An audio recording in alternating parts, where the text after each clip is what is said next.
اور فوج نہیں لڑی لہذا ہم ہار گئے. یہ حقیقت سے بھی نگاہیں چرانا ہے اور بہت بڑا تاریخی جھوٹ ہوگا یہ. اور یہ unfortunately this is the perception جو ہمارے یہاں اس لیے پھیلایا جاتا رہا کہ لوگ اپنے اوپر سے ذمہ داری اٹھا کے دوسروں پہ ڈالتے رہے. Nobody wanted to take responsibility for diplomatic failures, for political failures, for media and information warfare failures. وہ کس کی ذمہ داری تھی؟ اور ہمارے سیاستدانوں کو بڑا جواب دینا ہے کہ مجھے کیوں ساتھ دیا انہوں نے اس وقت جبکہ اس کو پکڑ کے قصولی چڑھایا جا سکتا تھا اور یہ پوری موومنٹ وہیں ختم ہو جاتی. ہنگامے ہوتے دیٹس آل. لیکن یہ مشرقی پاکستان کبھی نہ ٹوٹتا. اس کے بڑے گہرے سوال ہیں، جوابات ہیں جو ان کو دینے پڑیں گے. تو دیکھیے، لیکن جو مثال جیسے ہم نے عرض کیا اس کے بعد قائم ہو گئی کہ اب ایک بالکل ڈفرنٹ پیٹرن پہ جنگ ہوگی.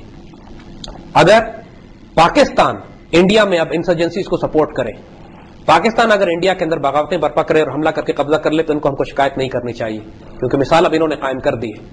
اور اب اللہ کی قسم ہے ان تمام پاکستانیوں کو کہ جو پاکستان سے محبت رکھتے ہیں کہ اس پاکستان کا قصاص لینا ہے ان کو بھی.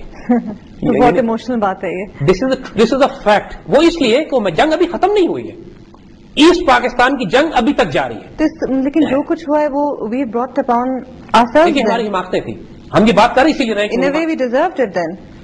دیکھیے تاریخ ایک موقع دیتی ہے بچنے کا، 2 دیتی ہے، 3 دیتی ہے، لیکن جب ایک ترتیب سے ایک قوم، جب قحط الرجال کا ایسا عالم ہو کہ کوئی بھی قیادت نہ ہو، Absolutely. جب کوئی بھی قیادت موجود نہ ہو، ہر لیول پر فیلئر ہو، تو پھر قوموں کو اتنی معافی نہیں ملتی، پھر سزائیں بڑی سخت لگتی ہیں. ہمیں بڑی سخت سزا لگتی ہے. جیسے آپ نے کہا ہر فرنٹ پہ ہماری غلطیاں ہیں، military who, diplomatic who, media who. Then we brought it upon ourselves. جی بالکل ٹھیک بات ہے. میں نے عرض کیا نا، لیکن جو بات اب سمجھنے کی ہے کہ جو لوگ آج بات کرتے ہیں کہ پاکستان ٹوٹ رہا ہے، ٹرائی ٹو انڈرسٹینڈ آج وہ حالات نہیں ہیں، وہ کمپلیٹ اللہ کے فضل، لیکن دشمن کی اسٹریٹجی وہی ہے، دشمن کی پلاننگ وہی ہے. لیکن جب تک کہ حالات اتنے خراب نہ ہو جائیں جتنے خراب ایسٹ پاکستان میں تھے، اس وقت تک ملک نہیں ٹوٹتا. جی that's up. Hold that thought. ہم ملتے ہیں آپ سے بریک کے بعد. Welcome back to Brass Tacks. Said, how would you define the Indian strategy post 1971?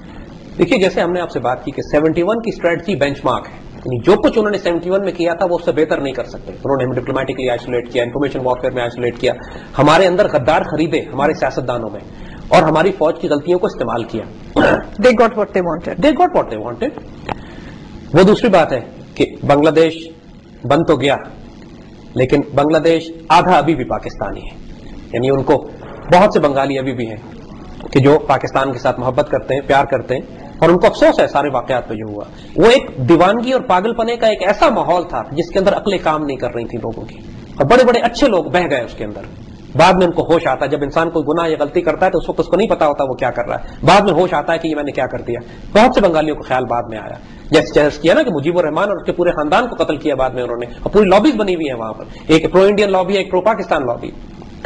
مگر آئیے ہم اس سوال کی طرف آتے ہیں کہ پاکستان 71 کے بعد انڈین اسٹریٹجیز کیا تھی. دیکھیے دس از ایگزیکٹلی دا اسٹریٹجی. جب انہوں نے یہ دیکھ لیا کہ یہ اسٹریٹجی چانکیا کی کام کر سکتی ہے پاکستانیوں کے خلاف، تو انہوں نے وہی اسٹریٹجی مغربی پاکستان میں ڈپلوائے کرنے کی کوشش کی.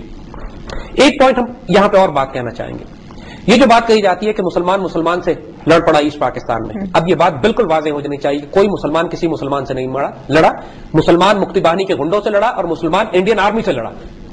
اور یہ ہماری 2 نیشن تھیوری کو ری انفورس کرتی ہے، ہماری 2 نیشن تھیوری کو کینسل نہیں کرتی. جو ہمارے یہاں کے بہت سے لوگ اس وقت پاکستان کی سیاست میں ایسے لوگ موجود ہیں جو یہ کہتے ہیں کہ البدر اور الشمس کے مجاہدین دہشت گرد تھے اور مکتی بہانی جنگ آزادی لڑ رہی تھی، جو یہ کہتے ہیں کہ پاکستان کا بننا تاریخ کی سب سے بڑی غلطی تھی، جو یہ کہتے ہیں کہ پاکستان کو دوبارہ انڈیا میں شامل ہو جانا چاہیے، جو یہ کہتے ہیں کہ انڈین کی جو انسرجنسیز ہیں جو پاکستان میں آج برپا کر رہے ہیں وہ ساری کی ساری انسرجنسیز اپنے حقوق کی جنگ ہے. یہ سیاستدان آج بھی ہمارے پاس ہیں، ہماری صفوں میں آج بھی مجیب ہیں اور آج بھی مکتی بہانیاں ہیں، لیکن وہ اتنے زیادہ اللہ کے فضل سے ان کی طاقت اتنی نہیں ہے کہ ایسٹ پاکستان میں ایک ڈبیکل اور ایک کرائسس ہمارا ہو گیا تھا، آج معاملے ہینڈل کیے جا سکتے ہیں. یہ کیا وجہ ہے کہ پوسٹ 1971 جیسے ہی ہم دیکھتے ہیں پاکستان میں ملٹیپل لیولز کے اوپر شوشے چھوڑے جاتے ہیں. سندھو دیش کا شوشہ چھوڑا جاتا ہے کہ سندھ کو الگ کر کے ایک الگ ریاست بنایا ہے. سندھو دیش اور بنگلہ دیش میں کوئی خاص فرق نہیں ہے، لفظ بھی وہیں سے آیا ہے. یہ پختونستان کا ایشو چھوڑا گیا، پختونستان بنایا جائے. گریٹر بلوچستان کی بات کی گئی، اس کو آزاد کیا جائے گا. جناپور ایک نیا کانسیپٹ دیا گیا، کراچی کو آزاد کر کے سنگاپور کی طرح ایک ریاست بنایا جائے گا. نارتھن ایریاز آف پاکستان کو الگ کر کے ایک الگ اسٹیٹ بنایا جائے گا، اور سرائکی صوبے کو الگ کر کے، سرائکی ریجن کو الگ کر کے ایک نئی ریاست بنائی جائے گی. یہ سارے فتنے ہیں. دیکھیے لسانیت کی بنیاد پر، صوبائیت کی بنیاد پر، فرقہ کی بنیاد پر، ایتھنک لائلٹیز کی بنیاد پر انہوں نے ہم کو توڑنا ہے. We have to understand their game plan. ایک دفعہ ان کا گیم ہمیں سمجھ میں آ جائے ان کی لینگویج ہمیں سمجھ میں آ جائے. آج بہت سے سیاستدان ایسے ہیں جو آلموسٹ ڈٹو وہی لینگویج استعمال کر رہے ہیں جو مجیب الرحمان استعمال کرتا تھا. 71 کی مجیب کی تقریریں اٹھا کے دیکھ لیجئے, آج کے سیاستدانوں کی تقریریں کمپیئر کر لیجئے, آپ کو خود پتا لگ جائے گا کہ اس کی تنخواہ کہاں سے آ رہی ہے. نا اب ہم آتے ہیں, جیسے ہم نے عرض کیا کہ یہ سارے پرابلم شروع ہوتے ہیں پاکستان کے اندر, مزید اسی اسٹریٹجی کو ڈپلوائے کرتے ہیں یہ 71 کے بعد, جس کی سب سے پہلی مثال ہمیں نظر آتی ہے 1973-74 وغیرہ میں بلوچستان میں انسرجنسی شروع ہوتی ہے. آزاد بلوچستان کرانے کے لیے بلوچستان لبریشن آرمی کی جو اولین شکل تھی انہوں نے بغاوت برپا کی, کیونکہ اس وقت افغانستان میں ایک پرو سوویٹ ایک سوشلسٹ حکومت تھی, ان کے بہت اچھے تعلقات تھے اس کے ساتھ. تو مارکسسٹ اورینٹیشن کی بلوچستان لبریشن آرمی کے BLA بنیادی طور پر مارکسسٹ اورینٹیشن کی, اس کی جو قیادت تھی وہ تمام کی تمام ماسکو ٹرینڈ تھی, ماسکو سے پڑھ کر آتے تھے یہ لوگ, افغانستان کو بیس بناتے تھے, انڈیا سے سپورٹ لیتے تھے, اور اس کے بعد انہوں نے بلوچستان میں بغاوت شروع کی. ہمیں پہلی جنگ جو لڑنی پڑی, بہت طویل عرصہ یہ جنگ بلوچستان میں چلی, یہ حقوق کی جنگ نہیں تھی, اس بات کو بالکل واضح کر لیجئے. It was a Indian sponsored insurgency, it was an Afghan backed insurgency, it was Soviet inclined insurgency. یہ تین ایلیمنٹس, خواب, را اور KGB, ان تین ایلیمنٹس نے ایکسس اپنا بنا کر پاکستان کے ملٹیپل حصوں میں یہ ساری بغاوتیں اور یہ ساری دہشت گردیوں کا آغاز کرایا. سو پہلا ٹیسٹ ہمیں 1971 کے بعد جو ملا وہ بلوچستان میں ملا ان کی طرف سے. پاکستان نے کوئی ایسی اسٹریٹجی اس وقت, کیونکہ دیکھیے پاکستان بالکل ٹوٹا پھوٹا ملک ہمیں ملا تھا, ہمارے پاس کوئی ڈیفینسو اسٹریٹجی نہیں تھی اس وقت, ہم موسٹ ولنریبل تھے. ہنری کیسنجر نے خود اپنی کیبنٹ میں اپنے لوگوں کے ساتھ بیٹھ کے کہا کہ پاکستان اس وقت اتنا ڈیفینس لیس ہے کہ اس کے پاس کوئی دفاع نہیں ہے, اور اگر انڈیا تھوڑی سی بھی ایفرٹ کرے تو مغربی پاکستان میں ہمارے لیے شدید مشکلات پیدا کر سکتا تھا.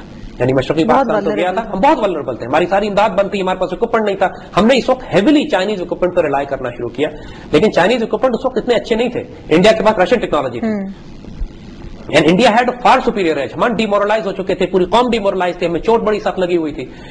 ان حالات میں پاکستان نے جو پہلا کام, یعنی پہلی بغاوت جو ہمیں بھگتنی پڑی, دیٹ واز 1974-75 انسرجنسی جو بلوچستان میں ہمیں ملی. So basically Indian started the same programme in the West Pakistan also. We're talking about the vulnerability of Pakistan, and there comes the Indian nuke explosion in 1974. So how do you see that? جی دیکھیے, ہم نے پچھلی دفعہ discuss کیا تھا کہ 1965 کی وار کے بعد انڈین وار ڈاکٹرن پوری اوور آل کی گئی تھی. یعنی انہوں کو جو 61 سے 65 تک جن کو مار پڑی تھی, انہوں نے بہت کچھ سیکھا اس سے. 65 کے بعد ہم زوال پذیر ہونا شروع ہو گئے, اخلاقی طور پہ بھی, معاشی طور پہ بھی, فوجی طور پہ بھی. مگر انڈینز نے اپنے آپ کو بڑا میسولی آرگنائز کرنا شروع کیا. 1967 میں اندرا گاندھی نے انڈیا کا ایٹامک پروگرام شروع کرایا. آبجیکٹو ان کو یہ ڈیفائن کرایا کہ تم نے ایک نیوکلیر ویپن حاصل کرنا, اور تقریباً چھوٹی ٹیم رکھی, خفیہ رکھا اس پروجیکٹ کو انہوں نے. اور یہ کینیڈا سے ایک نیوکلیر پلانٹ لے کر آئے تھے بیسکلی بجلی پیدا کرنے کے لیے, لیکن اس پلانٹ کی جو فیول تھا اس کو انہوں نے استعمال کر کے پلوٹونیم اتنا پیدا کر لیا کہ یہ ایک بہت ہی کروڈ سی ڈیوائس 1974 میں پوکھران کے ڈیزرٹ میں انہوں نے ایک نیوکلیر ایکسپلوژن کیا. That nuclear explosion technically brought India into the nuclear club.